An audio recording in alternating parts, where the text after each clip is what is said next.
আমি আসছি মেঘবতী, তোমার খুব কাছে। তোমাকে আমার কাছে নিয়ে আসার সময় হয়ে গিয়েছে বলে নিজের হাতের 2 আঙ্গুলে ঠোঁট ছুঁয়ে পেন্টিংয়ে থাকা মেয়েটার গাল ছুঁয়ে দিল।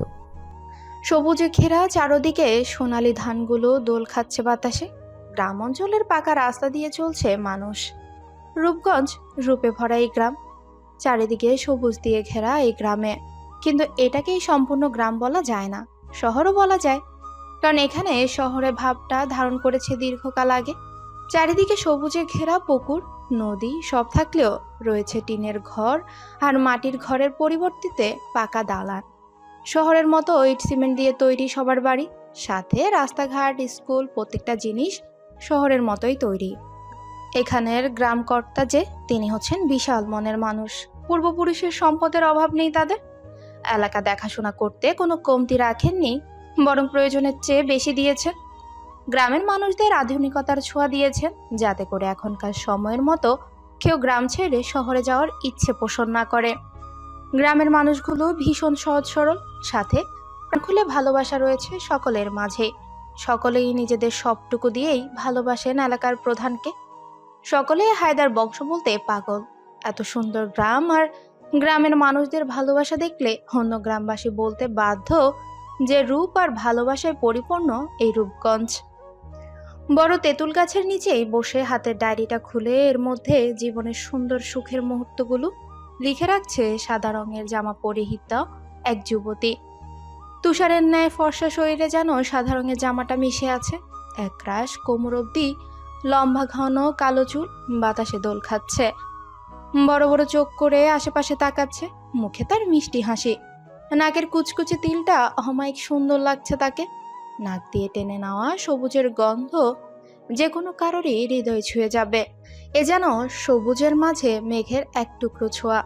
অপরূপ সুন্দরী এক মেঘবতী কন্যা। মেয়েটা মৃদু হেসে কলম দিয়ে খচখচ করে লিখতে লাগলো। রূপসা হায়দার রূপ, সবাই রূপ বলেই ডাকে, কেউ আবার আদর করে রূপগঞ্জের রূপসী বলে ডাকে। বাবা মায়ের একমাত্র আদরের কন্যা, সাথে পরিবার এবং গ্রামের সকলের চোখের মণি। গ্রামের নাম রূপগঞ্জ হওয়ায় বাবা মা নাম রেখেছেন রূপসা হায়দার রূপ। গ্রামের উচ্চবিত্ত পরিবারের মেয়ে সে। পরিবারের প্রতিটি ব্যক্তির মতো তার মনও অত্যন্ত ভালো। রূপে গুণে যেন তার সাথে নামটি মিলে গিয়েছে। যেমন সুন্দরী তেমনি দুষ্টু মিষ্টি প্রকৃতির মেয়ে। সারাক্ষণ দুষ্টুমি হাসি মজায় ভরপুর তার জীবন। তার দুষ্টুমি আর মিষ্টি মিষ্টি কথায় সকলেরই আদরের সে। পরিবারের সকলের দিনটি শুরু হয় তাকে দিয়ে এবং শেষও হয় তাকে দিয়ে। সকালে কাজে যাওয়ার আগে প্রত্যেকে তার মুখ দেখা চাই মানেই চাই। সকলের আদরের আহ্লাদী। পরিবারের সবচেয়ে ছোট মেয়ে সে, তাই তো সকলের এত প্রিয়। বাবা অমিত হায়দার গ্রামের চেয়ারম্যান আর মা রোজা হায়দার ছিলেন একজন শিক্ষিকা।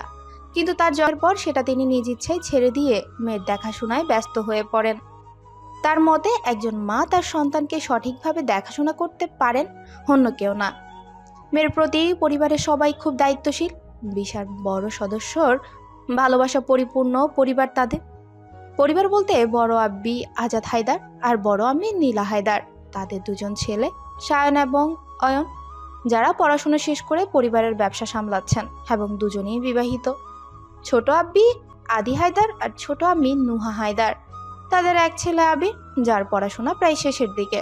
আর 3জন ছোট সদস্য রয়েছে। একজন হচ্ছে সায়নের ছেলে সাহিল, ক্লাস 5-এ পড়েন, ভীষণ দুষ্ট। আর দুজন অয়নের যমজ মেয়ে অহনা আর অনন্যা, ক্লাস 1-এ পড়ে দুজন। সারা বাড়ি মাতিয়ে রাখেন এই 3জন, সাথে তো রূপসা আছেই। এখানে এই শেষ দুপুরে কি করছো রূপ? আর এমন চুল এলোমেলো করে বসে আছো কেন? তুমি কি কখনো বড় হবে না? রোজা হায়দার মেয়ের সামনে দাঁড়িয়ে কিছুটা রাগ মিশ্রিত কণ্ঠে বলেন। রূপসা মায়ের কণ্ঠ শুনে ভয়ে হালকা শুকনো ঢোক গিলে গলা ভিজিয়ে নিল। হাতের ডায়েরিটা বন্ধ করে মিষ্টি হেসে ঠোঁট উল্টে বলল, আমার এখানে বসে প্রকৃতি বিলাস করতে ভীষণ ভালো লাগে আম্মি। তুমি বাচ্চা নাও রূপ, এখানে এই অবেলায় বসে আছো তুমি। আর আমি তোমাকে কত নিষেধ করেছি, সুন্দর মেয়েদের এমন অবেলায় চুল ছেড়ে তেঁতুল তলায় বসতে নেই, তাহলে বদজিনের নজরে পড়ে। তুমি কি আমার একটা কথাও শুনবে না? কত টেনশনে থাকতে হয় আমার তোমাকে নিয়ে। বাড়ির সবাইকে টেনশন দিয়ে এখানে বসে আছো। রূপসা সোজা হয়ে দাঁড়িয়ে মাকে পেছন থেকে জড়িয়ে কিউট ফেস করে বলল, উফ আম্মি, তুমি এখনো সেকালের কথা বিশ্বাস করো, একদম দাদিজানের মতো কথা বলছো। এসব কিছু আছে নাকি? রূপ, একদম বাজে কথা বলবে না। আমি তোমার দাদিজানকে কতটা সম্মান করি, সাথে তার প্রত্যেক কথাকেও তুমি জানো। আর এসব বলতে ভয় কেন পাচ্ছ? তুমি কতটা এসবে বিশ্বাসী আমার ধারণা আছে, তাই মিছে সাহস দেখাতে হবে না। হরর মুভি দেখে তো রাতে আমাকে ছাড়া ঘুমাতে পারো না, সব সময় বাচ্চামো। রূপসা মুখটা ছোট্ট করে মাকে আরেকটু শক্ত করে জড়িয়ে ধরে বলে, আমি একদম ছোট নই। 21 চলছে। হুম, আপনি তো বুড়ি। চুলের কি অবস্থা করেছো? শুধু বয়সেই হচ্ছে, বুদ্ধি নয়। চুল ঠিক করতে করতে ঝাঁঝালো কণ্ঠে বলে। মায়ের বকুনি শুনে রূপসা একদম শান্ত হয়ে গেল আর মায়ের কথা শুনতে লাগলো। সবসময় উল্টাপাল্টা কাজ করবে আর বকুনি শুনবে, তার যেন মায়ের বকুনি না শুনলে দিনটাই ভালো কাটবে না। কথাগুলো ভেবে আনমনেই হেসে দিল রূপসা। রোজা হায়দারের কথায় সে বাস্তবে ফিরে আসে। নিলয় ভাইজান আর ভাবি আসবে আগামীকাল, সাথে বারিশও আসবে। আইনি কার্যক্রম শেষ করে তোমাকে তাদের সাথে আমেরিকায় নিয়ে যেতে চায়, আর সেটা কালকেই। মায়ের কথা শুনে রূপসার মুখের রং পাল্টে যায়, হাসি হাসি মুখটা নিমেষে মিলিয়ে যায়। কি বললো আমি? বারিশ খান আসছে? কথাটা মনে মনে আওড়াতেই ভয়ে বুকের ভেতরটা হিমশীতল হাওয়ায় বয়ে গেল। ভয়ে কয়েকবার ঢোক গিলে নিজের গলা ভিজিয়ে নিল। রোজা হায়দার মেয়ের ভীতু মুখের দিকে তাকিয়ে দীর্ঘশ্বাস ফেলে, আবারও বলে, নিজেকে প্রস্তুত করো রূপ, অনেক তো হলো। এবার যাদের আমানত তাদের ফিরিয়ে দিতে হবে, তাই নিজের মনকে প্রস্তুত করে নাও, কেমন? কপালে চুমু খেয়ে মাথার ওড়না টেনে দিয়ে হাত ধরে বাড়ির পথে রওনা হলো। অন্যদিকে রূপসার মনে চলছে অন্য কথা, যার ভয়ে এত সব আয়োজন, এখন তার সাথে সারা জীবন থাকতে হবে। সে তার আমানত ভাবতেই ভয়ে শরীরটা মৃদু কেঁপে উঠল রূপসার। আনমনেই ভাবলো, তাহলে কি ওই রাগী অ্যারোগেন্ট ম্যান ফিরে আসছে? বারিশ খান নামের মতোই অত্যন্ত সুদর্শন একজন পুরুষ। যেমন ভয়ঙ্কর সুন্দর, তেমনি ভয়ঙ্কর তার রাগ। সব কাজেই পা থেকে মাথা পর্যন্ত পারফেক্ট চাই। রুল মেনে চলতে বেশি পছন্দ করেন। তার জীবনের সাথে জড়িত সবকিছুরই রুলস সে নিজেই তৈরি করে। অত্যন্ত সুদর্শন এই পুরুষটির সম্পূর্ণ শরীরের রক্তে মিশে আছে রাগ আর অ্যাটিটিউড। তার জন্ম হয় আমেরিকায়, দেখতে একদম আমেরিকান লোকদের মতোই গায়ের রঙও। ধবধবে সাধারণ শরীরে মাথা ভর্তি কালো সিল্কি চুল, নাকটা কিছুটা বোচা, কিন্তু নাকটা যেন তার সৌন্দর্য আরো বাড়িয়ে দিয়েছে। ঠোঁট দুটো হালকা কালচে রঙের আর চোখ দুটো হালকা সবুজ ঘোলাটে। সব মিলিয়ে অমায়িক সুন্দর এই পুরুষ মাত্র 27 বছরে আমেরিকার টপ বিজনেসম্যানের খাতায় নিজের নাম জায়গাও করে নিয়েছে সে। অসাধারণ কৃতিত্বের কারণে আর সৌন্দর্যের জন্য সে একজন ক্রাশ আইকন। বাবার অঢেল সম্পদের উত্তরাধিকারী হলেও নিজের আলাদা পরিচয় গঠন করেছেন খুব অল্প সময়ে। বিশেষ কারণে তার এই কৃতিত্ব, তার পার্সোনালিটি হাজারো মেয়ের রাতের ঘুম নষ্ট করেছে। হাজার মেয়েদের মতো সেও আমারও ক্রাশ বললে চলে। তাকে আমিও ভীষণ পছন্দ করি, কিন্তু শুধুমাত্র সে আমার ক্রাশ। বাস্তব জীবনে সবচেয়ে অপছন্দের তালিকায় আছে সে। জীবনে সবচেয়ে বেশি কাউকে ভয় এবং অপছন্দ করলে তাহলে সে হবে মিস্টার অ্যারোগ্যান্ট ম্যান বারিশ খান। মনে মনে কথাগুলো ভেবে এই দীর্ঘশ্বাস ফেলল রূপসা। কালকে তার জীবনের সবকিছু এই বারিশ খানের অধীনে চলবে। ভাবতেই বুক থেকে ঢেলে কান্না আসছে। কি করে থাকবে সে সারা জীবন ওই হার্টলেস মানুষের সাথে? এলোমেলো চুলগুলোকে হাত খোপা করে রুমের বিশাল বড় জানলাটা পাশের টুলটা টেনে বসে। জানলাটা খুলে দিতেই বাহিরে শীতল হাওয়া গায়ে স্পর্শ করতে এক অন্যরকম ভালো লাগা ছেয়ে গেল সারা শরীর জুড়ে। তার রুমের এই জানলা থেকে বাড়ির সম্পূর্ণ উঠান দৃশ্যমান, যেখানে রয়েছে নানা ধরনের ফুল ও ফলের গাছ। রয়েছে ছোট্ট একটা পুকুর ঘাট, যা বাড়ির পেছন দিকে অবস্থিত। সম্পূর্ণ বাড়ি দেয়ালে ঘেরা। দোতলা বিশিষ্ট বাড়িটায় 3 তলা ছাদ অবস্থিত। সম্পূর্ণ বাড়িটা ঘুরিয়ে করা হয়েছে। বিশাল বড় বাড়িটা পুরোনো আমলের হলেও এটা দেখলে বোঝা দায় যে এটা পুরোনো আমলের বাড়ি। সম্পূর্ণ বাড়িতেই আধুনিকতার ছোঁয়া। বাড়ির প্রত্যেকটা সরঞ্জামে রয়েছে আধুনিকতা। ছোটবেলা থেকেই ধীরে ধীরে বড় হয়েছে সে সকলের ভালোবাসা পেয়ে, হেসে আনন্দে। বাড়ির আনাচে কানাচে যেন হাজারো স্মৃতি ঘেরা। কালকের পর থেকে এ বাড়ি থেকে এবং কি পরিবারের সকলের থেকে তাকে অনেক দূরে চলে যেতে হবে। ভাবতেই চোখ থেকে জল গড়িয়ে পড়ল। উল্টো হাতে চোখের পানি মুছে দীর্ঘশ্বাস ফেলে অতীতের স্মৃতি মনে করতে লাগলো। অতীত তার বেশি একটা মনে নেই, তার কাছে অতীত অনেকটাই ধোঁয়াশা, কারণ তখন তার বয়স ছিল স্বল্প। নিলয় খান আর মিথিলা খানের একমাত্র ছেলে বারিশ খান। ছোটবেলা থেকেই তারা ছিলেন রূপসাদের পরিবারের খুব নিকটতম প্রতিবেশী, এক কথায় পরিবারের বন্ধু বলা যায়। নিলয় আঙ্কেল আর মিথিলা আন্টিকে রূপসা কখনো আঙ্কেল আন্টি বলে ডাকেনি, সবসময় বাবাই আর মামনি বলেই ডেকেছে। বারিশ খান হচ্ছে তাদের প্রথম ছেলে, তারপর একটা মেয়ে আছে যার নাম রিনি। রিনি রূপসার বয়সী এবং দুজনের মাঝে খুব ভালো বন্ধুত্ব রয়েছে। নিলয় খান আর মিথিলা খান তাদের পরিবার সবাই আমেরিকায় থাকেন বেশিরভাগ, কিন্তু যখনই দেশে ফিরেন তখনই অনেক দিন এখানেই থেকে যান। বারিশের দাদা ছিলেন একজন আমেরিকান আর দাদি ছিলেন বাঙালি, তাই বাংলাদেশ আর আমেরিকায় তাদের যাতায়াত সবসময়ই চলতেই থাকে। বারিশের জন্ম আমেরিকায় হওয়ায় তার হাবভাব বরাবরের মতোই আমেরিকান প্রমাণিত করে। আর অন্যদিকে রিনি সোজাসাপটা বাঙালিদের মতোই চলাফেরা করতে পছন্দ করে। ছোটবেলা থেকে বারিশ খান রূপসার অপছন্দের তালিকায় ছিলেন। অবশ্য তার বিশেষ কিছু কারণও আছে, কিছু বললে ভুল হবে, অনেক বিশেষ বিশেষ কারণ আছে। রূপসা যখন বুঝতে শিখেছে তখন থেকে বারিশ খানের অত্যাচার সহ্য করতে হচ্ছে তাকে। ছোটবেলা থেকে খুব ছোট্ট ছোট্ট বিষয়ে রূপসাকে অনেক জ্বালিয়েছে এই বারিশ খান, যার দরুন প্রভাব তাকে সে জমের মতো ভয় পায়। যেমন ভয়ঙ্কর সুন্দর মানব, তেমনই তার ভয়ঙ্কর কাজ। তাকে ছাড়া রূপসা অন্য কোনো ছেলের সাথে খেলতে দেখলেই সেদিন আর কেউ বাঁচাতে পারবে না তার হাত থেকে রূপসাকে। বাড়ির প্রত্যেকটা সদস্য তাকে ভয় করে, এতটা রাগী সে।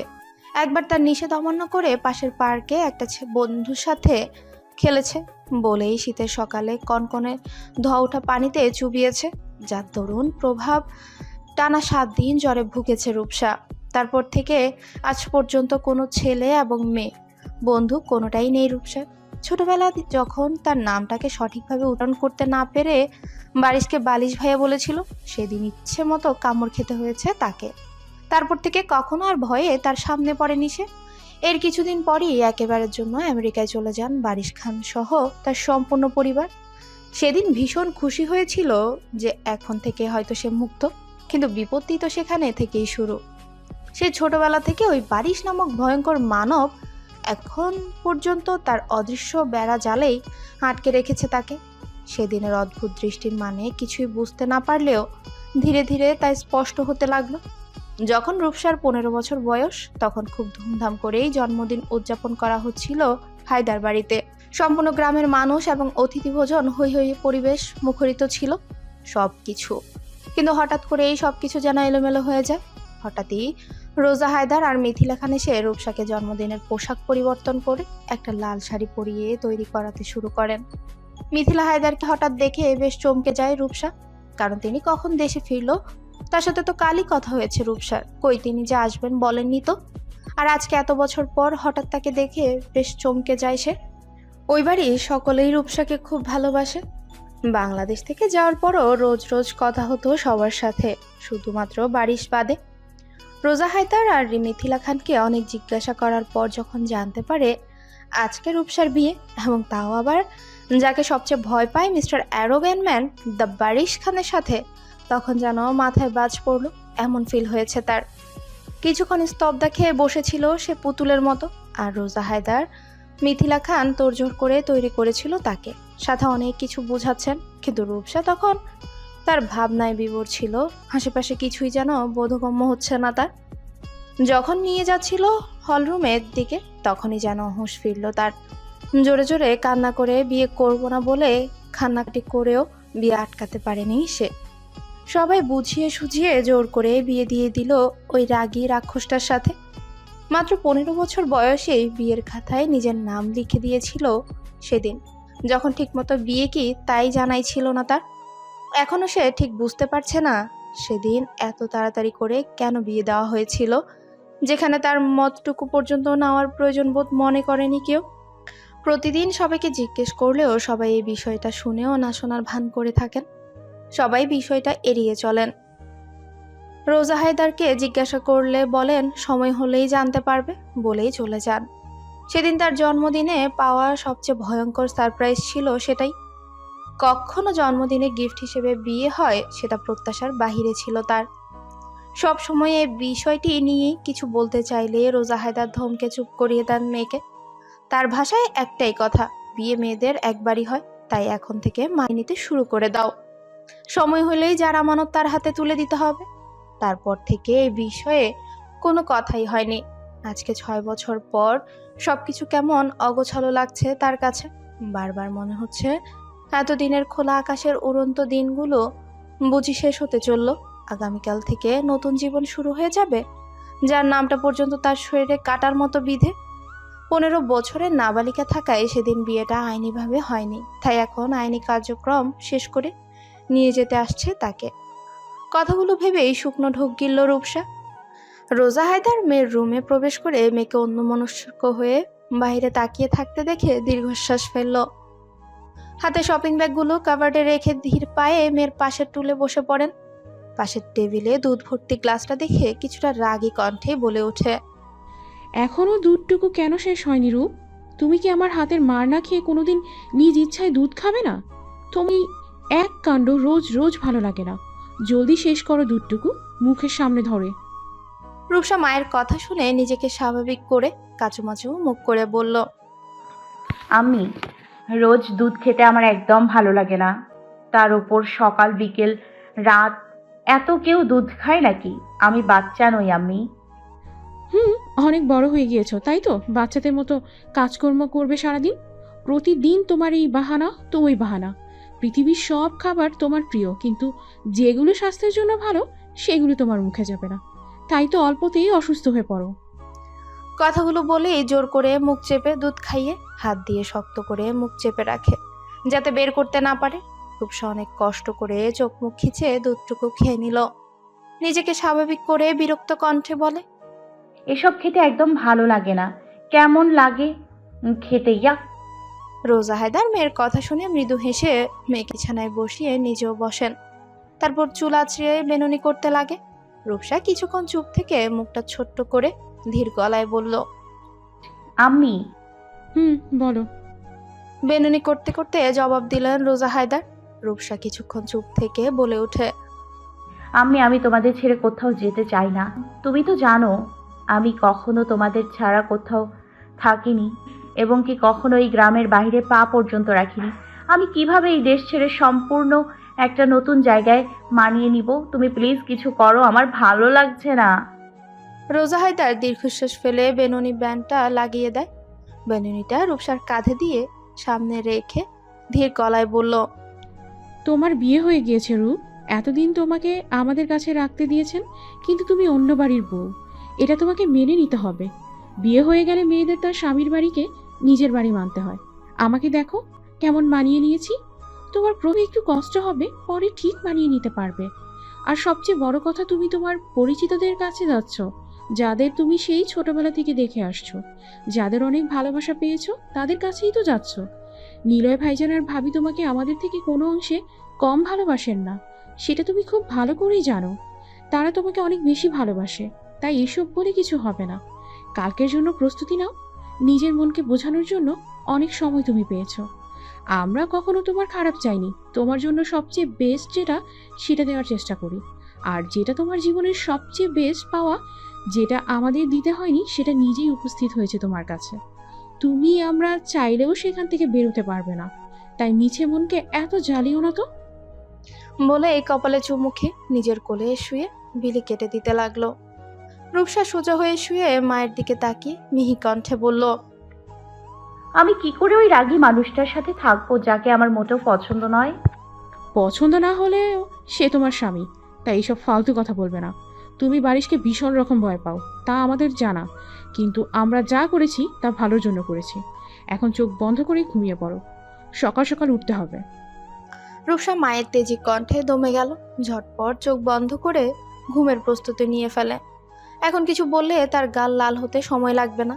চোখ বন্ধ করে আগামীকাল আর তার ভবিষ্যৎ নিয়ে ভাবতে ভাবতেই ঘুমের দেশে তলিয়ে যায়।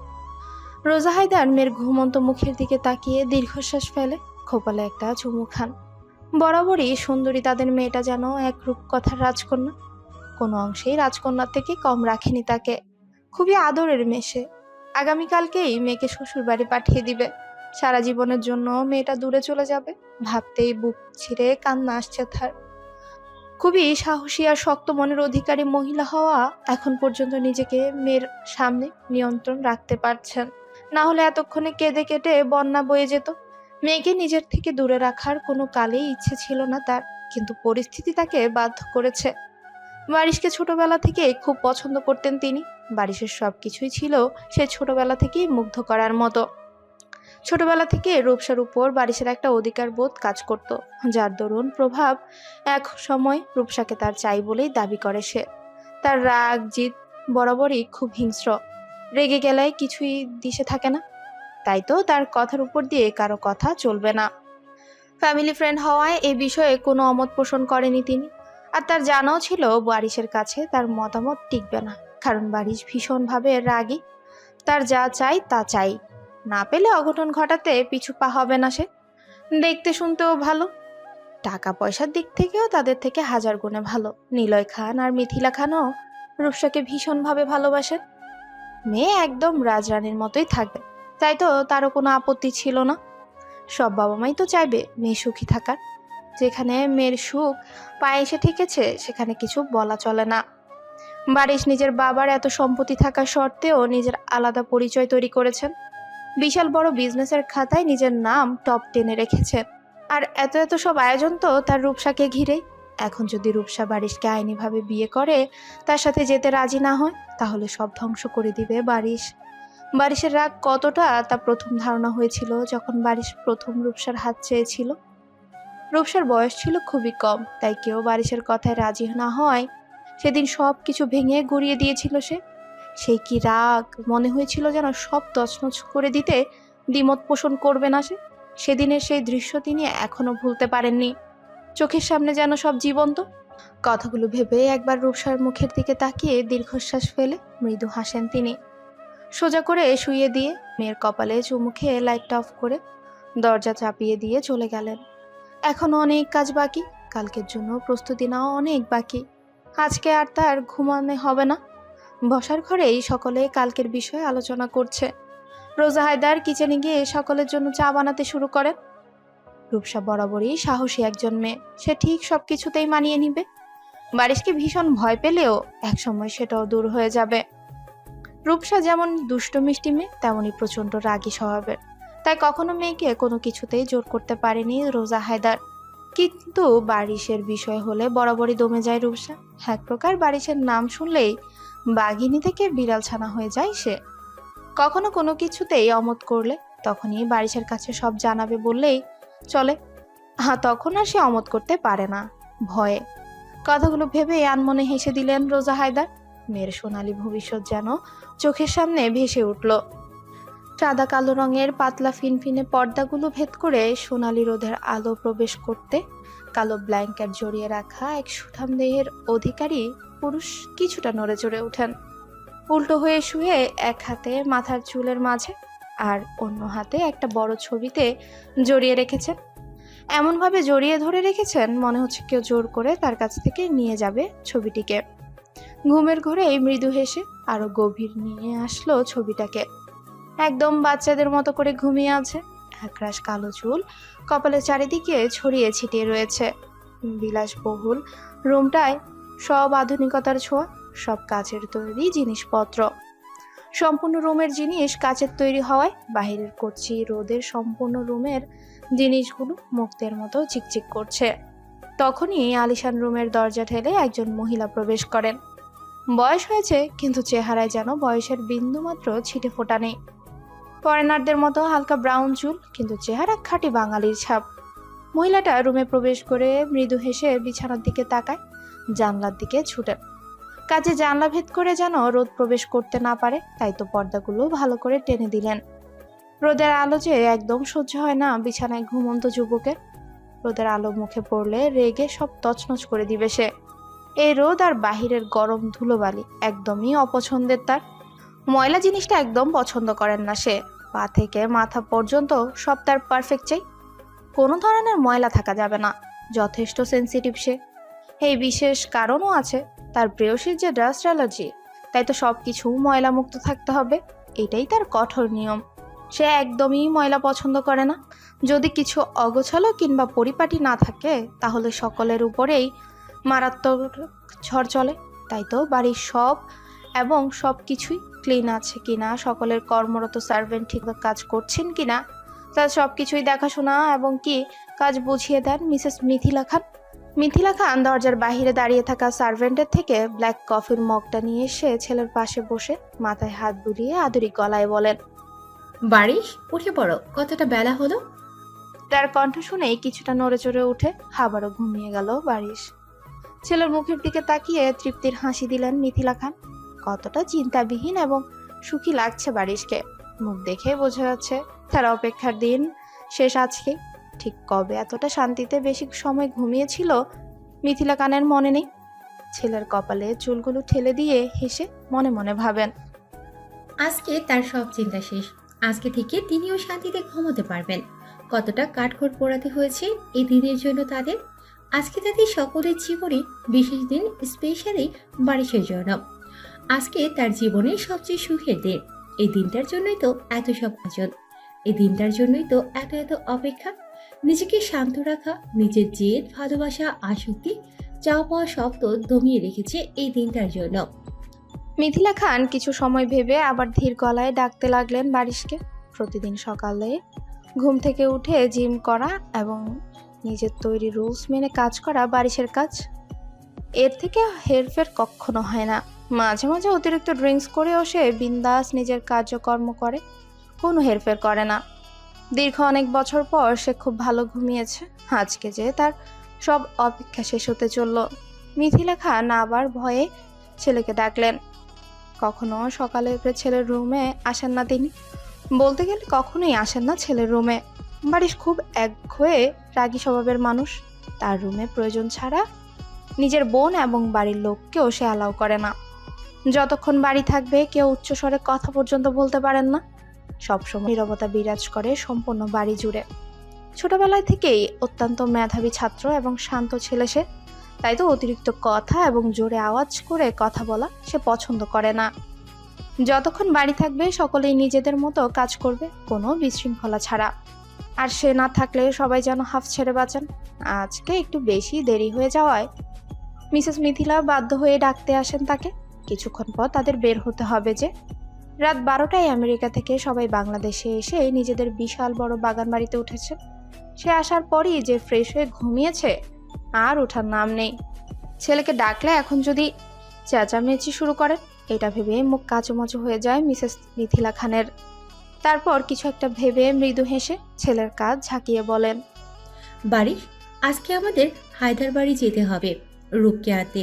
তুমি কি ভুলে গেলে? মিথিলা খানের এতটুকু কথা শুনে বারিশ তার হালকা ঘোলাটে সবুজ চোখ খুলে। তার চোখ দুটো ভীষণ লাল হয়ে আছে, কপালের রক্তও কিছুটা ফুলে রয়েছে। মিথিলা খান কিছুটা ঘাবড়ে গেলেন বারিশের চেহারা দেখে। বারিশ কি রেগে আছে? দেখে তো মনে হচ্ছে সে ড্রিঙ্কস করেছে, কিন্তু কেন? আজকে তো তার অপেক্ষা শেষ। তাহলে সে কেন এখনো নিজেকে এমন কষ্ট দিচ্ছে? মিথিলা খান কিছু বলতে যাবেন, তার পূর্বেই বারিশ থমথমে গলায় বলে, সব কিছু তৈরি করুন আমি ফ্রেশ হয়ে সব তৈরি চাই। ছেলের কথা শুনে মিথিলা খান কিচ্ছু না বলে তাড়াতাড়ি রুম ত্যাগ করে নিজে হল রুমে চলে গেলেন। সবাই তোড়জোড় করে সবকিছুরই ব্যবস্থা করছে। ইভেন্টের লোকেরা প্রায় বাড়ির সাজানোর কাজটা সেরেও ফেলেছে। সকল গার্ড সার্ভেন্ট মিলে ছোটাছুটি করে সব কাজ শেষ করেছে। মিথিলা খান সব বুঝিয়ে দিচ্ছেন এক এক করে। সব করা ঘনিয়ে আসছে। বারিশ আসার আগে সব শেষ করতে হবে। সে এসে দেখার পর সব গাড়িতে তোলা হবে, এর আগে নয়। অন্যদিকে নীল খানও বসে নেই, এই কাজে ওই কাজে ছোটাছুটি করছেন। দুজন লয়ার এসেছেন, তাদের সাথে স্টাডি রুমেই কাগজপত্র দেখছেন। রিনি এসে মায়ের সাথে সবকিছুই দেখছে। তার মুখের থেকে হাসি সরছেই না। মেয়ের হাসি দেখে চিন্তার মাঝেও হেসে দেন মিথিলা খান। রিনি মাকে জড়িয়ে ধরে বলল, উফ আম্মি, আজকে আমাদের সকলের অপেক্ষার প্রহর তাহলে অবশেষে শেষ হচ্ছে। উফ, কত দিন ধরে যে এই দিনটার অপেক্ষায় ছিলাম। আজকে খুব খুব খুব বেশি খুশি লাগছে। অবশেষে ভাইয়া তার মেঘবতীকে নিজের করে সারা জীবনের জন্য নিয়ে আসবে। মিথিলা খান মেয়ের গাল টেনে দেয়, বলে, একদম। আমার বাড়িতে আজকের পর থেকে সব সময় খুশির বন্যা বয়ে যাবে। আমার রাগী ছেলেটার কঠিন হৃদয়টা আজকে এত বছর পর শান্ত হবে। সব ভালোই ভালোই হয়ে গেলে হয়। সকলের মনে হাজারো খুশির প্রজাপতি ডানা মেলে উঠছে। সকলের অপেক্ষার পর এইবার শেষ হতে চলছে। বালিশে আছোয়া হয়ে হাতের বড় ছবিটার দিকে এক মনে তাকিয়ে আছে বারিশ। চোখ দুটো টকটকে লাল হয়ে আছে, মুখে তৃপ্তির হাসি তার।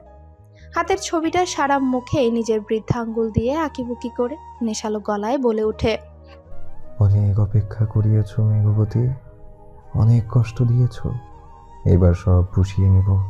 যতটা জ্বালিয়েছ তার শাস্তি তোমায় পেতে হবে জান। আজকে সম্পূর্ণ নিজের করে নেব তোমাকে, আর কোনো দূরত্ব নয়। অনেক কামনার পর তোমাকে আবার করেছি, এর সুদ তো তোমাকে দিতে হবে, তাই না মেরি জান? ছবিটায় ঠোঁট ছুঁয়ে বাঁকা হেসে আবারও বলতে লাগে, পাখির ডানা ছাটার সময় এসে পড়েছে, আর নয় ডানা ঝাপটানো। এখন থেকে তোমাকে বারিশ খানের খাঁচায় থেকে ঝাপটাতে হবে। তোমার মানতে হবে তোমার শুরুটাও আমি, শেষটাও। তোমার রুহটাও আমার নামে চাই, তোমার নিঃশ্বাস, শ্বাস প্রশ্বাস সব আমার নামে, আমার ভালোবাসার সুরে থাকতে হবে। যতটা পুড়িয়েছ তার থেকে দ্বিগুণ আমি তোমাকে দিয়ে পুষিয়ে নেব। বিছানায় গাল ফুলিয়ে বসে আছে রূপসা, আর তার চারিদিকে তার আম্মি, ভাবিরা আর চাচিমণিরা বিভিন্ন কাজে ব্যস্ত। সে চারিদিকে তাকাচ্ছে আর গাল ফুলিয়ে হাঁটুর মাঝে মাথা ঠেকিয়ে কান্না করছে। কিন্তু আজকে দেখো, এত এত ভালোবাসার মানুষগুলো তার কথা শুনছে না। এটা সেটা বুঝিয়ে মুখ বন্ধ করে রেখেছে। সে কিছুতেই যাবে না এই বাড়ি ছেড়ে। এটা কোনো গ্রহণযোগ্য কথা না হলেও সে একই কথাই বলে যাচ্ছে।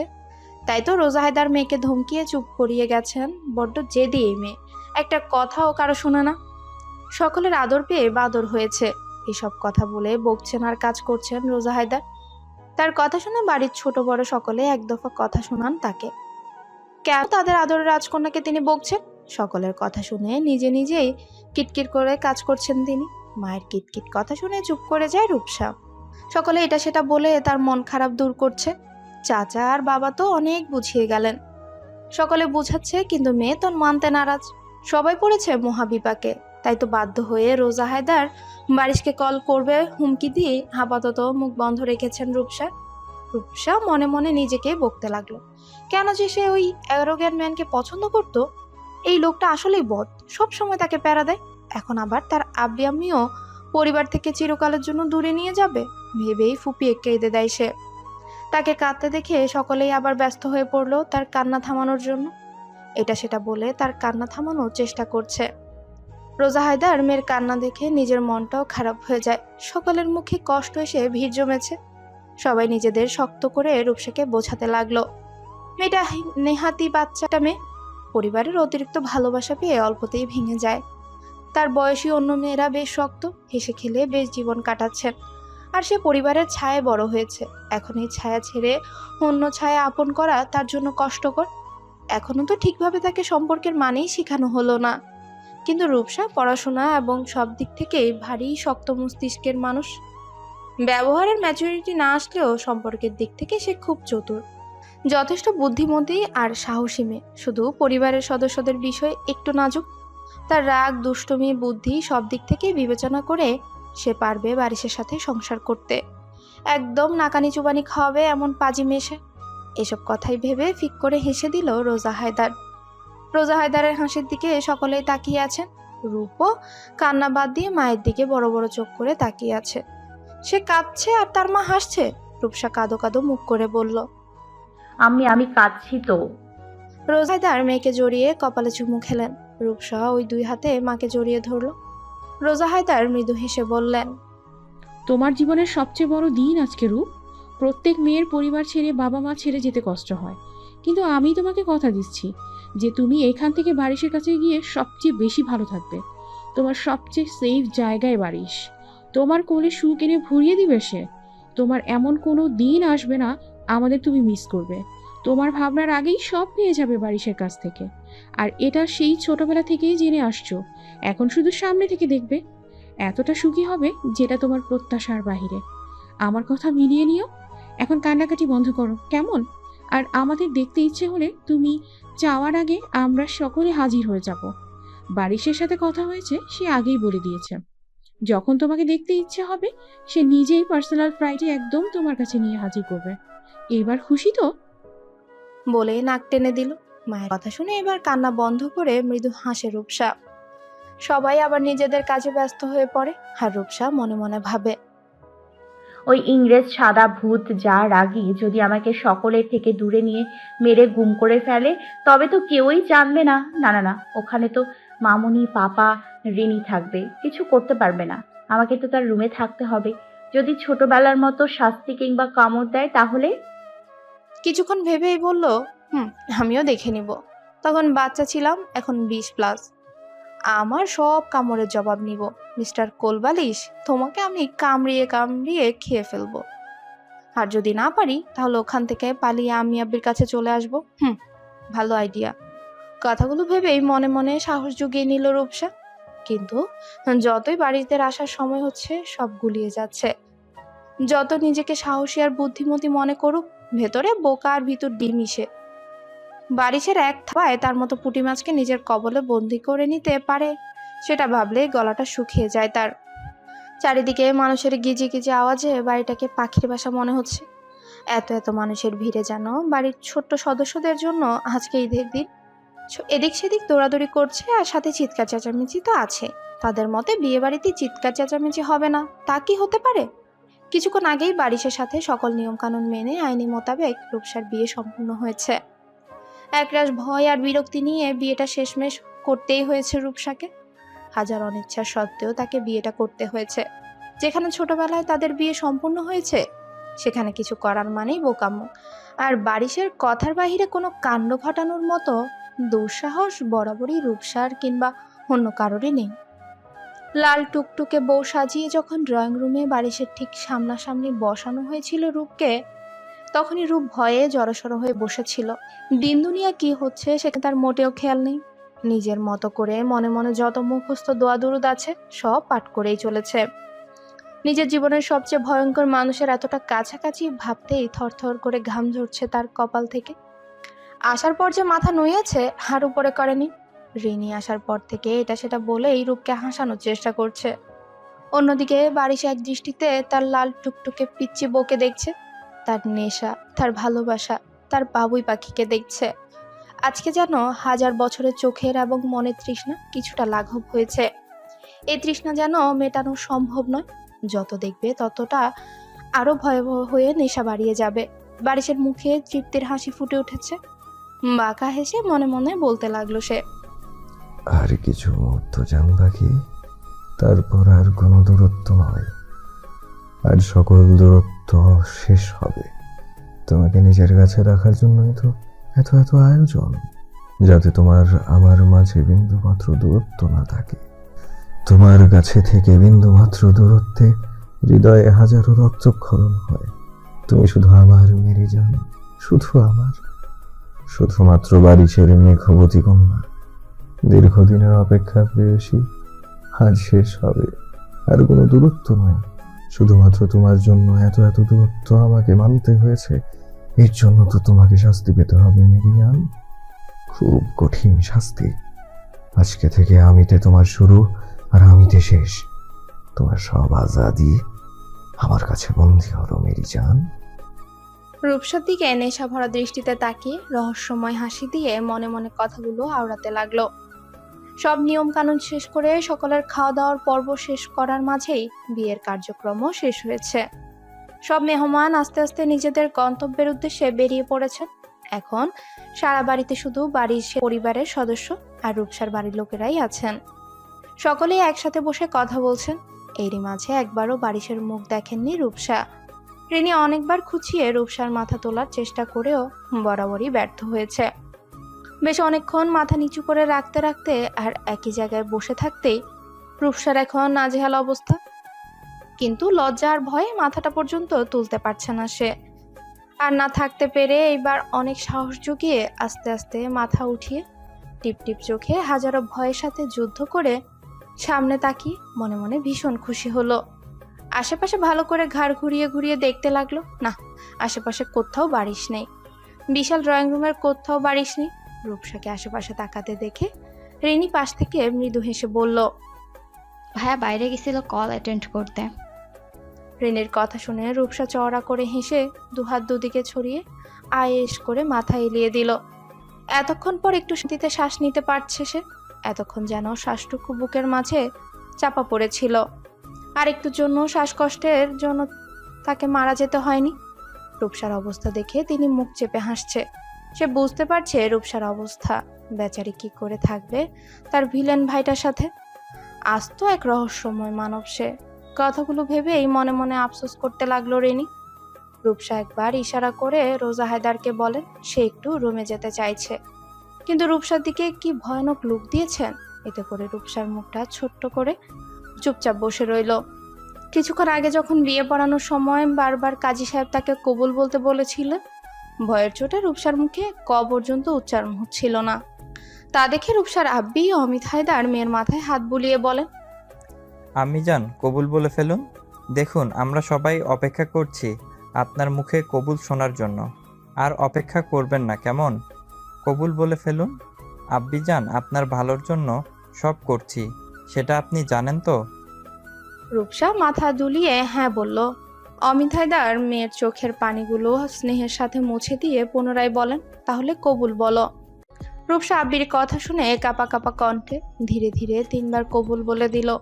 কিন্তু বাদ সাধলো যখন রেজিস্টার পেপারে স্বাক্ষর করতে বলা হলো। ভয়ে আর আলাদা নাম না জানা অনুভূতি এমন করে সারা শরীর জুড়ে ঝেঁকে বসেছে। কাপা কাপা হাতে কলম ধরা দায় হয়ে উঠেছে। অনেকক্ষণ চেষ্টা করেও যখন কিচ্ছু হচ্ছিল না, তখন রোজা হায়দার মেয়ের কাণ্ড দেখে প্রচণ্ড বিরক্ত হলেন। মনে মনে বলেন, এই মেয়ে শুদ্ধাবার নয়।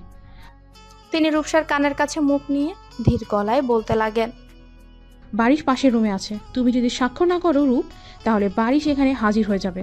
সেটা নিশ্চয়ই তুমি এই মুহূর্তে চাইছো না? রূপসা মায়ের কথা শুনে ঠোঁট ফুলিয়ে কাপা কাপা হাতে চট করে স্বাক্ষর করে দিল। স্বাক্ষর করার সময় নিজের নামের পাশে বড় বড় অক্ষরে বারিশ খান নামটা চোখে পড়তে বাঁধ ভেঙে চোখ দিয়ে টপ টপ করে পানি ঝরতে লাগলো। মনে মনে নিজের মায়ের বিপ্লবের জন্য বারিশকে শখানিক বকাও দিতে লাগলো। সময় তার আপন গতিতেই ছুটে চলে। সময় কারোর জন্যই অপেক্ষা করে না। বিয়ে বাড়িতে সবচেয়ে কষ্টের মুহূর্ত কনে বিদায়। কনে বিদায় কাজটা সকল মেয়েদের জন্যই কষ্টকর। নিজের আপন মানুষদের ছেড়ে যাদের সে জন্মের পর থেকেই পাশে পাচ্ছে, নিজের বাবা মা আপন মানুষদের ছেড়ে অচেনা অজানা জায়গায় পাড়ি জমাতে হয়, যেখানেই সকলেই তার অপরিচিত। তাদের নিজের আপন করে নিতে হয়। সত্যি জীবন খুবই হাস্যকর। কেমন কেমন নিয়ম নীতি মানতে হয় সকলকে। বাস্তবতা সত্যি খুব কষ্টকর, যা প্রত্যেকটা মেয়েকে মানতে হয়। রূপসার জন্য ব্যাপারটা অনেক আলাদা হলেও সেও পৃথিবীর কঠিন নিয়মটাই মানতে নারাজ। সে জানে তাকে মানতে হবে, কারণ এটাই যে বাস্তবতা। কিন্তু সে বারবার পরাজিত হচ্ছে। তার ছোট্ট মন কিছুতেই মানতে রাজি নয় সে তার আব্বি আম্মিকে ছেড়ে এত দূরে পাড়ি জমাবে। হয়তো কালকের পরের দিন এই গ্রাম আর এই দেশ ছেড়েও চলে যেতে হবে ভিন দেশে, অজানা গন্তব্যে। কিন্তু কি করে থাকবে সে এত দূরে তার আব্বি আম্মিকে ছেড়ে, যেখানে একটা রাতও সে তাদের ছাড়া কোথাও থাকেনি? কি করে থাকবে সে? কিভাবে নিজের মনের সাথে যুদ্ধ করে সব মানিয়ে নিবে? যেখানে ছোট থেকে ছোট বিষয়গুলো তার কাছে জটিল মনে হয়, আব্বি আম্মি ছাড়া সমাধান করতে পারে না। সেখানে এত এত জট কি করে ছুটাবে? ভাবতেই বারবার কান্নায় ভেঙে পড়ছে। আজকে মনে হচ্ছে তার আব্বি আম্মি ভীষণ রকম অন্যায় করে ফেলেছে তার সাথে। খুব কি প্রয়োজন ছিল তাকে বিয়েটা দেওয়া? অন্য কোনো উপায় কি ছিল না? রূপসা জানে কোনো উপায় ছিল না, কিন্তু মনকে কেন আজ যেন মানাতেই পারছে না। বাড়ির সবাই রূপসার কান্না থামাতে ব্যস্ত হয়ে পড়েছেন। নিজেদের কষ্টগুলোকে মনের মাঝে রেখে রূপসাকে শান্ত করাতে ব্যস্ত। রোজা হায়দার মেয়ে চোখের পানি দেখে নিজেকে ঠিক রাখতে পারছেন না। আড়ালে চোখের পানি মুছে নিজেকে শক্ত করে মেয়েকে এটা সেটা বুঝাতে লাগলেন, কিন্তু এই শক্ত মনটা সহজে ভেঙে গুঁড়িয়ে দিল। ব্যর্থ হয়ে এক সময় মেয়েকে জড়িয়ে নীরবেই নিজে অশ্রু বিসর্জন দিতে লাগলো, কিন্তু মেয়েকে বুঝতে দিলেন না। দেখা যাবে মেয়ে তার আরো এলাহি কাণ্ড বাঁধিয়ে দিবে। অমিত হায়দার মেয়েকে নিজের বুকে চেপে মাথায় চুমু খেয়ে এটা সেটা বুঝালো। নিজের কলিজাকে নিজের থেকে এত দূরে পাঠানোর কোনো কালেই তার ইচ্ছে ছিল না, কিন্তু তিনিও যে নিরুপায়। ভাগ্যিস বাড়ির রূপসাকে কাঁদতে দেখেনি হয়তো, এখন দুটো গাল লাল করে দিত এমন নিজের হাল বানানোর জন্য রূপসাকে। তার চোখের পানি একদম সহ্য করবে না বাড়ি, সব লণ্ডভণ্ড করে দিবে। অতিরিক্ত কান্না করার ফলে আর সারাদিন হাজারো চিৎকার চেঁচামেচির সাথে একঘাতা চিন্তার ফলে মাথাটা ভীষণ ভারী অনুভব করে রূপ, আর সাথেই ভীষণ অস্থিরতা। অমিতায় তার মেয়ের অবস্থা বুঝতে পেরে তাকে সোজা করে দাঁড় করিয়ে গালে হাত রেখে কিছু বলতে যাবে, তার আগেই রূপসা পড়ে যেতে নিলে দুটো শক্ত হাত তাকে টেনে নিজের কাছে নিয়ে যায়। একটা শক্ত দেহের অধিকারী পুরুষ তাকে আষ্টে পৃষ্ঠে জড়িয়ে ধরে খুব শক্ত করে। অপরিচিত বুকে মাথা এলিয়ে দিতেই চোখ দুটো বুজে আসে রূপসার। শুধুমাত্র জ্ঞান থাকাকালীন এতটুকু শুনতে পায় কারো গভীর নিঃশ্বাস আর খুব জোরে বিট করা সেই অতি মধুর হার্টবিট, আর তার সাথে একটা থমথমে পুরুষালী কণ্ঠ। মেরি জান, কি হয়েছে তোমার? আমার দিকে তাকাও। ব্যাস এতটুকু শুনতেই জ্ঞান হারালো সে অচেনা যুবকের বুকে। ফুলের তীব্র গন্ধ নাকে আসতে মুখ কুঁচকে নিল রূপসা। এত পরিমাণ ফুলের সুবাস আসছে যে মনে হচ্ছে কোনো ফুলপরীর দেশে সে শুয়ে আছে। চোখ পিটপিট করে খুলে আবারও চেপে বন্ধ করে নিল। চোখ জোড়া যেন কেউ সুপার গ্লু দিয়ে আটকে রেখেছে, বারবার খুলতে ব্যর্থ হচ্ছে। এদিক থেকে সেদিক বারবার এমন করে বিছানায় গড়াগড়ি খাচ্ছে যাতে করে ঘুম ছুটে যায়। প্রচন্ড বিরক্তি আর অস্থিরতার সাথে কোনো রকমে মাথা চেপে বালিশের সাথে হেলান দিয়ে বসলো। পিটপিট চোখে আবছা আলোয় দেখে চোখ থেকে জট করেই সব ঘুম উধাও হয়ে গেল। বারবার চোখ বন্ধ করছে আর খুলছে, হাত দিয়ে কচলিয়ে ভালো করে তাকিয়ে দেখতে পেল এটা স্বপ্ন না, সত্যিই বাস্তব। এ যেন এক স্বপ্নপুরী। এক বিশাল বড় রুমের দামি বিছানায় সে অবস্থান করছে। যতদূর চোখ যাচ্ছে রুমের কোনায় কোনায় যেন আধুনিকতা আর প্রাচুর্যে ভরা। সম্পূর্ণ রুমে মৌ মৌ করছে হাজারো নাম জানা অজানা ফুলের বাহার আর রং বেরঙের ক্যান্ডেল। সারা ফ্লোরে বিছিয়ে আছে লাভ শেপ বেলুন। আবছা আলোয় সম্পূর্ণ রুমে যেন এক স্বপ্নের রাজ্য মনে হচ্ছে, আর রূপসা হচ্ছে সেই রাজ্যের রানী। বিছানার চারিদিকে শুধু ফুল আর ফুল, সে হাজারো ফুলের মাঝে বসে আছে, গালে হাত দিয়ে অবাক হয়ে এসব দেখছে, আর মুখে লেগে আছে তার ভুবন ভোলানো হাসি। খুশিতে চট করে বিছানা থেকে নেমে সম্পূর্ণ রুমে ঘুরে ঘুরে সবকিছুই দেখছে। সব যেন স্বপ্ন মনে হচ্ছে, হাত ছোঁয়ালেই ভ্যানিশ হয়ে যাবে। লেহেঙ্গাটা দুহাত দিয়ে ধরে প্রাণ খুলে ঘুরতে লাগলো আর এসব অনুভব করতে লাগলো। কিছুক্ষণ আগে যে তার বিয়ে হয়েছে কিংবা সে এই অচেনা জায়গায় কি করে এসেছে এসব কিছুই যেন তার মনে নেই। সে তো নিজের মতো করে এখনো সময়টা উপভোগ করছে। রূপসার ফুল ভীষণ রকমের পছন্দ, সাথে তো বেলুন আরো বেশি পছন্দের, তাই নিজেকে ধরে রাখতে পারলো না। হাত দিয়ে ছুঁয়ে দিচ্ছে সবকিছু, পা দিয়েও হ্যাঁ দিক সেদিক করে দিচ্ছে সব বেলুন। ছোট টেবিলের উপর নিজের পছন্দের কাঠগোলাপ আর বেলি ফুল দেখে দৌড়ে গিয়ে দুহাতে তুলে নেয় নিজের প্রিয় ফুলগুলো, নাকের কাছে নিয়ে প্রাণ ভরে নিঃশ্বাস টেনে নিল। এক অন্যরকম ভালো লাগা শরীর আর মনে জুড়ে বয়ে গেল।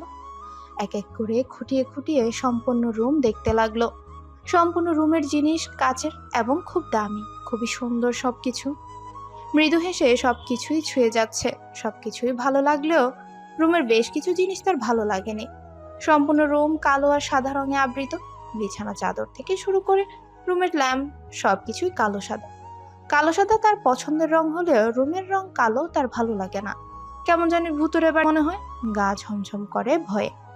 এখানে সবকিছুই রূপসার পছন্দের হলেও এই দেয়ালের রংটা পছন্দ হলো না। রুমের রং তো পিঙ্ক এবং উজ্জ্বল মানায়, ঠিক তার রুমের মতো। হঠাৎ নিজের রুমের কথা মনে পড়তেই হতবাক হয়ে বড় বড় চোখ করে নিজের দিকে তাকালো।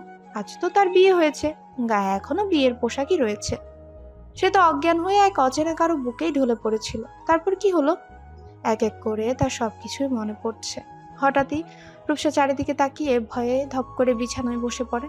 শুকনো ঢোক গিলে আশেপাশে তাকায়, গুটিসুটি হয়ে বসে পড়ল। এতক্ষণে সব ভালো লাগা উধাও হয়ে গেছে, আর মনে জেঁকে বসেছে একরাশ ভয়।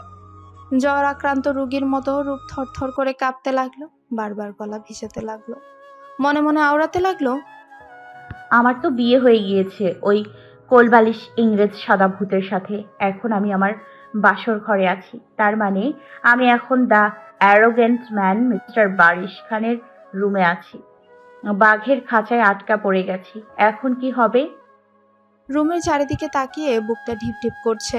দুহাত দিয়ে লেহেঙ্গাটা উঁচু করে সোজা হয়ে দাঁড়িয়ে এদিক সেদিক হাঁটতে শুরু করে। হাঁটছে বললে ভুল হবে, দৌড়াদৌড়ি করছে।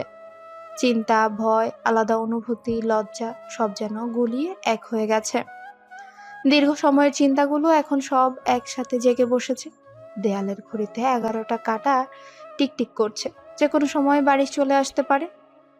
যার ভয় দীর্ঘ বছর মনে চেপে রেখেছে, আজ এতগুলো বছর পর পুনরায় সামনাসামনি হবে ভাবতেই চোখগুলো হাতের দিকে চলে গেল। পশমগুলো দাঁড়িয়ে আছে, ভয়ে এদিক সেদিক পায়চারি করছে আর ইচ্ছে মতো হাত কচলাতে লাগলো। হাতের উপর সব টেনশন ঢেলে দিতে চাচ্ছে। এসি রুমেও তার কপাল জুড়ে বিন্দু বিন্দু ঘাম জমেছে। রুমের এদিক সেদিক তাকিয়ে লুকানোর জায়গা খুঁজছে। লুকানোর মতো হাজার জায়গা থাকলেও কতক্ষণ আর লুকানো সম্ভব? ঠিক তো বাড়ি শেষে টেনে হিচড়ে তাকে সামনে দাঁড় করাবে। রূপসার হলো এক সমস্যা, ভয় পেলে, অতিরিক্ত নার্ভাসনেস হয়ে পড়লে কিংবা লজ্জাবোধ অনুভব করলে যে বিষয়টা নিয়ে ভয় কিংবা নার্ভাসনেস, সেখান থেকেই নিজেকে গুটিয়ে নেন, মানে লুকাতে চেষ্টা করে, যাতে তার চোখের সামনে পড়তে না হয়।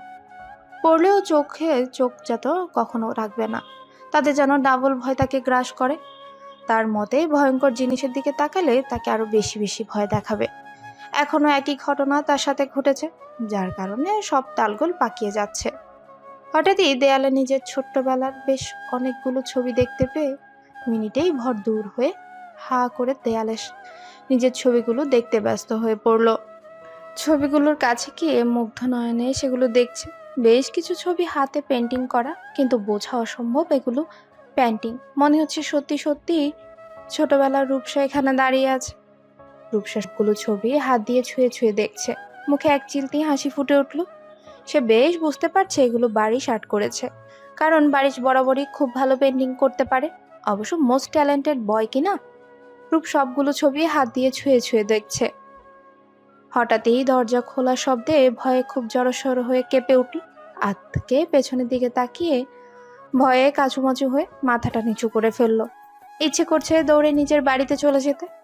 রূপসার হাসিমাখা একটা ছবি জড়িয়ে ধরে চোখের পানি ফেলছেন মিসেস রোজা হায়দার। মেয়েটা বাড়ি ছেড়ে যেতেই যেন এক বুক কষ্ট দিয়ে গেছেন সম্পূর্ণ বাড়ি জুড়ে। সকলে কেঁদে কেটে না খেয়ে ঘুমিয়ে পড়েছে। সকলের চোখের মণিটা যে বিয়ে হয়ে চলে গেছে ভাবতেই এক বুক কষ্ট এসে বিরাজ করছে।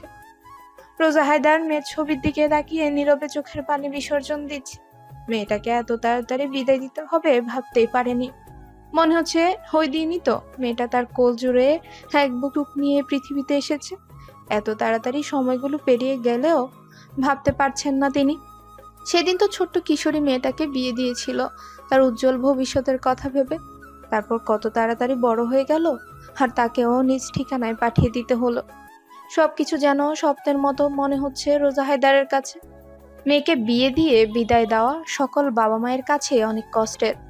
এখন মনে হচ্ছে মেয়েটার উপর ভীষণ অন্যায় করে ফেলেছেন, আর একটু সময় দেওয়ার প্রয়োজন ছিল তাদের। তিনি চাইলেই চেষ্টা করে দেখতে পারতেন বারিশকে বলে, কিন্তু তিনি তো তা করেননি। এখন রূপসার মনের অবস্থা ঠিক কি চলছে সেটা ভেবেই তিনি পুনরায় কেঁদে উঠলেন। পেছন থেকে অমিত হায়দার স্ত্রীর কাঁধে হাত রাখতেই তার দিকে তাকিয়ে পুনরায় কান্নায় ভেঙে পড়লেন রোজা হায়দার। অমিত হায়দার দীর্ঘশ্বাস ফেলে স্ত্রীর পাশে বসে তাকে জড়িয়ে ধরে মেয়ের ছবিটা নিজের কাছে নেয়। মেয়ের হাসি মাখা মুখের দিকে তাকিয়ে মুচকি হেসে বলেন, দেখুন তো রোজ আমাদের ছোট্ট আম্মিটা কত বড় হয়ে গিয়েছে। আজকে তার বিয়ে ছিল, কি সুন্দর লাগছিল আমার পুতুল মাটাকে। বিয়েটা কিছুদিন পর হলেও তো হতো, তাই না? রূপ এত জলদি এসব মেনে নিতে পারবে তো? প্রশ্নবোধক দৃষ্টিতে তাকিয়ে রইলেন স্বামীর দিকে। অমিত হায়দার দীর্ঘ নিঃশ্বাস ফেলে বলেন, চাইলেই তো আর মেয়েকে নিজের কাছে রেখে দিতে পারি না বলো। মেয়েটা তো শুধু আমাদের আমানত ছিল। দীর্ঘদিন আগেই তো মেয়েটার বিয়ে হয়ে গিয়েছে। সে শুধু বারিশের রেখে যাওয়া আমাদের আমানত। বারিশকে বলে সে ঠিক আরো কিছুদিন সময় দিত রূপকে, কিন্তু যাই হোক অনেক তো সময় দিয়েছে। আর রূপ তো ছোট থেকে নিজেকে মানিয়ে নিতে শুরু করেছে। কখনো ওদের সামনাসামনি দেখা হয়নি, তাই এখন একটু মানিয়ে নিতে কষ্ট হবে। দেখো ধীরে ধীরে আল্লাহর রহমতে সব ঠিক হয়ে যাবে। আমার আম্মিটা বুঝতে পারবে তার আব্বি আম্মি তার ভালোর জন্য সবটুক করেছে। নিশ্চয়ই রেগে আছে আমার মাটা। ভীষণ ভালোবাসে রূপসাকে বারিশ, একদম রূপসা বলতে পারবো। সেই ছোটবেলা থেকেই ছেলেটা এত ভালোবাসে, কিন্তু রূপসা তো এখনো অনেক অবুঝ। মেয়েটা বড় হয়েছে কিন্তু একদম বুদ্ধি হয়নি, না জানি কি কাণ্ড ঘটায়। সব আপনার আর বাড়ির সবার আশকারা পেয়ে এতটা অধপতন হয়েছে। কথাগুলো বলে রেগে রিরি করতে করতে রুম থেকে বের হয়ে গেলেন রোজা হায়দার। সেদিকে তাকিয়ে দীর্ঘশ্বাস ফেলেন অমিত হায়দার। মেয়েটাও তো খুব আদরের তার, তাই তো ছোটবেলা থেকে কখনো কোনো আঁচ লাগতে দেয়নি। কখনো মেয়েকে বকলে রোজা হায়দারকে বোকেন সকলে মিলে। তাই তো মেয়েটার এখনো বাচ্চা সুলভ আচরণটা যায়নি। হে মেয়েকে ভাগে আনতে অনেক কাঠখড় পোড়াতে হবে বারিশে। দরজার সাথে হেলান দিয়ে কাঁধ বাঁকা করে রূপসার দিকে তাকিয়ে আছে বারিশ। মুখে তার চিরচেনা বাঁকা হাসি। বারবার পা থেকে মাথা পর্যন্ত স্ক্যান করছে রূপসার। রূপসার ভীতু মুখটা যেন তার সৌন্দর্য আরো বাড়িয়ে দিয়েছে। রূপসাকে তখন জ্ঞান হারাতে দেখে ভীষণ ভয় পেয়ে যায় সে। জাপটে ধরে নিজের সাথে মিশিয়ে নেয়। সে অস্থির হয়ে রূপসাকে ডাকতে লাগলো। কোনো সারা শব্দ না পেয়ে ভীষণভাবে ঘাবড়ে যায়। উম্মাদের মতো আচরণ করতে শুরু করে দিল, যা দেখে রীতিমতো সকলেই ঘাবড়ে যায়। কেউ তাকে শান্ত করতে পারছিল না। পরিশেষে রূপসার হালকা জ্ঞান ফিরতেই সে নেড়েচেড়ে উঠলে। তারপর কিছুটা স্বাভাবিক হয় বারিশ। একটুর জন্য মনে হয়েছে এখনই শ্বাসরোধ হয়ে মারা যাবে সে। বারিশকে স্বাভাবিক হতে দেখে স্বস্তির নিঃশ্বাস ফেলেন সকলে। একটুর জন্য এই ছেলে লঙ্কা কাণ্ড বাঁধিয়ে দিয়েছিল। রূপসার কিচ্ছু হলে আগে পিছে কিচ্ছু ভাববে না, সব শেষ করে দিবে। তারপর কোনো দিকে না তাকিয়ে যত্ন সহকারে রূপকে কোলে তুলে নিয়ে গাড়িতে বসিয়ে তার পাশে বসে জাপটে জড়িয়ে ধরলো বুকের সাথে। কপালে চুমু খেয়ে তার মুখের দিকে তাকিয়ে মৃদু হেসে ড্রাইভারকে গাড়ি স্টার্ট দিতে বলে। বাঁকা হেসে এক পা করে রূপসার দিকে এগিয়েতেই ভয়ে কপাল কুঁচকে আসে রূপের। কাঁপাকাঁপির পরিমাণ আগের চেয়ে দ্বিগুণ হয়ে গেছে। ভয়ে জমে গেছে, যার কারণে নড়তেও পারছে না। বারিশ একদম তার কাছাকাছি চলে এসেছে। বুঝতে পেরে হাত মুখ শক্ত করে চোখ দুটো খিচে বন্ধ করে নিল। হঠাৎই গালে ঠান্ডা স্পর্শ পেতেই খানিকটা কেঁপে উঠল। বারিশ নেশাভরা দৃষ্টিতে তাকিয়ে আছে তার বাবুই পাখির দিকে। ঠিক আজকে কতটা দিন পর এতটা কাছ থেকে দেখছে। এই একটু ছুঁয়ে দেওয়ার জন্য তো রাতের পর রাত ঝটপট করেছে।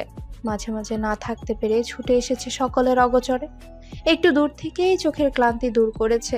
ছুঁয়ে দেওয়ার লোভ সামলাতে না পেরে মাঝে মাঝে রূপের অজান্তেই ছুঁয়েও দিয়েছে। শুধুমাত্র রূপসার জন্য তাকে নিজের উপর কন্ট্রোল রাখতে হয়েছে, যাতে তার সামান্য ভুল তার জানের কষ্টের কারণ না হয়। আজকে এত দিনের এই তীব্র নেশাটা 1000 গুণ বেশি হয়ে গ্রাস করবে রূপকে। আর কোনো বাধা মানবে না বারিশ। রূপকে পরিচিত করে দিবে তার তীব্র ভয়ানক নেশার সাথে, যা একটু একটু নিস্তেজ করবে তার মেঘবতীকে। খুব ভালোবাসে তার মেঘবতীকে। দীর্ঘদিনে যে প্রণয় তাকে ভুগতে হয়েছে, আজকে থেকে তার পিচ্চি বাবুই পাখিকেও ভুগতে হবে। হঠাৎই রূপসাকে নিজের বুকে ঢলে পড়তে দেখে সাথে সাথেই শক্ত করে বুকের সাথে জড়িয়ে ধরল। হঠাৎই পুনরায় রূপকে জ্ঞান হারাতে দেখে বারিশ আঁতকে উঠে শক্ত করে জড়িয়ে গালে হাত রেখে বুঝতে পারলো মেয়েটা তাকে দেখে ভয়ে জ্ঞান হারিয়েছে। আমাকে তো জ্ঞান হারিয়ে আমাদের বাসরের 12টা বাজিয়েছ মেরি জান। তার জন্য তোমাকে শাস্তি পেতে হবে। তুমি আটকা পড়েছ জান পাখি এই বারিশ খানের খাঁচায়। এর থেকে তোমার মুক্তি নেই। আগামীকাল সকাল থেকে তোমার নতুন জীবন শুরু। Congratulations Mrs Rupsa Barish Khan, and welcome to my life. যেই নেশায় আমাকে মেরেছ তা দিয়ে দ্বিগুণ হয়ে তোমাকে মেটাতে হবে মেরি জান। এবার mister arrogant man is come back. তুমি আগেও আমার গোলক ধাঁধা থেকে বের হতে পারোনি, আর এখন তোমার নামের সম্পূর্ণ আজাদিটাও আমি বন্দি করে দিয়েছি।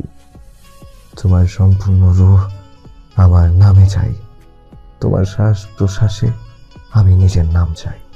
তোমার সম্পূর্ণটা শুধু আমার, শুধুমাত্র আমার। ঠোঁটে ঠোঁট ছুঁয়ে গভীরভাবে দেখতে লাগলো তার মেঘবতীকে। রাত গভীর হচ্ছে, সাথে এক বিষাক্ত প্রেমিকের ভালোবাসাটাও গভীর হচ্ছে।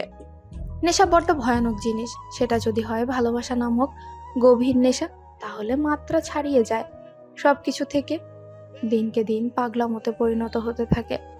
ভালোবাসাতে যদি পাগলামোই না থাকে, তাহলে বড্ডই বেমানান মনে হয়। ঘুমের মাঝে বুকের উপর খুব ভারী কিছু মনে হতেই খুব অস্বস্তি বোধ অনুভব করলো রূপ। জিনিসটা এত পরিমাণ ভারী যে তার শ্বাস নিতেও কষ্ট হচ্ছে। মনে হচ্ছে আর বেশিক্ষণ এমন থাকলে শ্বাস না নিতে পেরে মারা যাবে সে। চোখ বন্ধ করে হাত দিয়ে বারবার সরানোর চেষ্টা করেও ব্যর্থ হচ্ছে। এমন শক্তভাবে আঁকড়ে ধরে রেখেছে একটু নড়াচড়া পর্যন্ত করতে পারছে না। কোনো মতে পিটপিট করে চোখ খুলে সামনের দিকে তাকিয়েই 140 ভোল্টে ঝাটকা খেলো। কয়েকশো বার শুকনো ঢোক গিলল, দু একবার চোখ বন্ধ করে খুলে দিল এক চিৎকার। ভয়ে থরথর করে কাঁপতে লাগলো সে। বারিশ বিরক্ত হয়ে গম্ভীর গলায় বলে ওঠে, হোয়াট দ্য? রূপসা এখনো বড় বড় চোখ করেই তাকিয়ে আছে বারিশের দিকে। ভয়ে রীতিমতো ঘাম ছুটে গেছে তার। বারিশ তার উপর উবুধ হয়ে গলায় মুখ গুজে আষ্টে পৃষ্ঠে জড়িয়ে ঘুমাচ্ছিল। বারিশকে এত কাছ থেকে দেখে ভয়ে রীতিমতো হাঁপানি শুরু হয়ে গেছে রূপসার। মির্গি রুগীর মতো ছটফট করতে লাগলো তো সে। তা দেখে বারিশ বাঁকা এসে রূপসাকে আরেকটু জড়িয়ে গভীরভাবে নিজের সাথে মিশিয়ে নিল। এতে করে যেন রূপসার ছটফটানি দ্বিগুণ বেড়ে গেল। বারিশ রূপসার দিকে দৃষ্টি স্থির রেখে আলতোভাবে গালে ঠোঁট ছুঁয়ে দিল। এতে যেন ছটফটানি